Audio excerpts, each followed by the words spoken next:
What's up, guys? Just doing another real minor update.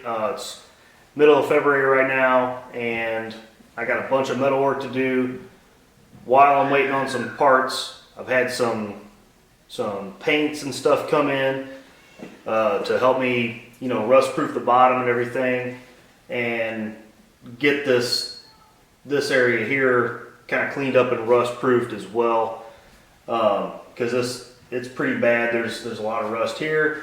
There's a lot of rust under the pan, under this what would be the driver's side floor pan here in the colonies.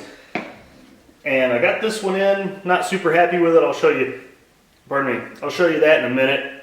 So I think we're gonna have to redo that. They say if you don't have time to do the job right the first time, you'll definitely have time to redo it. And that's probably what's gonna happen here. But anyway, like I say, this is probably the worst update video ever, but hey, we gotta get things done. I'm up 1 subscriber. I got 5 subscribers, so I gotta keep my subscribers happy. If you saw before, I had this out, and I got a closing, like a little closing patch there. This is, just goes behind the shock. I was surprised to see in the Mighty Car Mods VTEC build where he took off shock mounts and they were just tore up behind there. And that was a early 90s car from Japan. So apparently quite a common problem that behind the shock mount's bad. This was all cracked and busted. As you see, the bottom piece is off here. I've still got I'm gonna get the shock mount and mock it up and locate that bottom piece and weld it back there. And then I guess build back some of this surrounding it. And then on the other side, this side wasn't quite as bad, so that piece went in a little nicer. And once I get some corrosion preventative on there, we're gonna be good to go. And then the other thing I did was this is three pieces of steel that comes together right here. And so rather than just have them naked, that's how it is on the other side. They're just naked right there. And I got some more grinding to do. I went ahead and ran a bead down here, got them welded up, and then ground it down.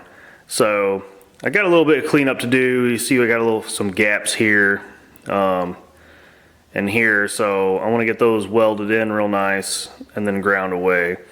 So anyway, that's it. I've been grinding off the boogers off the front, and I'm gonna get that painted after I get this guy here patched up. I'm not sure if I'm gonna go body color out here. I mean, I know first what I'm gonna do is I'm gonna pour 15 it. That's an easy decision. Get some rust preventative on here so I don't have problems in the future, hopefully. Pour 15 seam sealer, because I'm grinding most of the seam sealer off, checking for problems. You can see under here, I was really excited about getting this first pan in, but over here on this side, it's lined up pretty well. It fits nice, but then as I got to the inside, I got quite a gap there that I need to deal with. I can get the majority of my pinky in between there. So I think I'm gonna have to cut from the inside and lower that down. It also looks pretty bad over here, but I'm thinking some of that, it seems high here. This comes down there, but then it's right here. So I'm kind of wondering about that. I might just bend this up. I'm wondering if this is just kind of bent. I don't know. It's that low on the other side. I don't know, we'll figure something out. Then we got this situation up here to deal with where this was all really rusty. And so I'm gonna have to bring this down and around. It's gonna be a bunch of little patches I gotta make to make that happen. So that looks great. What I did was I plasma cut that just after the end of this piece here to keep this piece intact, which worked out kind of cool. But the piece on top is so bad that I'm having to drill it out. I'm drilling out all these spot welds to, you know, get this piece off, leave just the front panel intact.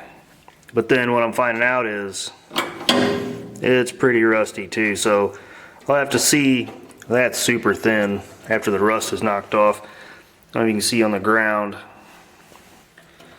how how much crap is just, you know, just rust and everything just falling off. So it's kind of hard to believe that, you know, 1986, this thing had a pretty hard life, but between then and 2001 when I took it off the road.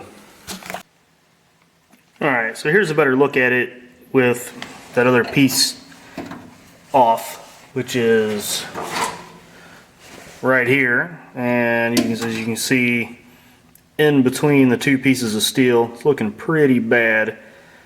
I don't know how it got that bad, but I mean, I know that, you know, oxidation. Anyway, here is the piece. That's just one layer, and that's what I was hoping to weld to.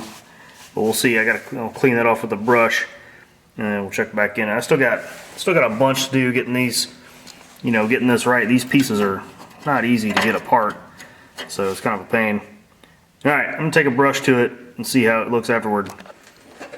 All right, well, as you can see, I got it cleaned up here, and it's just really thin and corroded and lumpy, and I think what's going to end up happening is I'm probably going to cut it off from about here down, just rebuild that whole lip. On the other side, I don't know if you can see, but I had to take this plate out, and behind that plate was a bunch of rust. I had to grind that out, and actually the bottom of the plate on that side was all cracked, and that's what started it. So I don't know, I'm probably going to take it out on this side also. These mount locations for the front subframe are not going to be used in the VTEC setup. Alright, well, kind of anticlimactic update. If you're watching Mighty Car Mods and they darn near do a whole VTEC conversion in 3 episodes, that's not what we're doing here. Alright, thanks.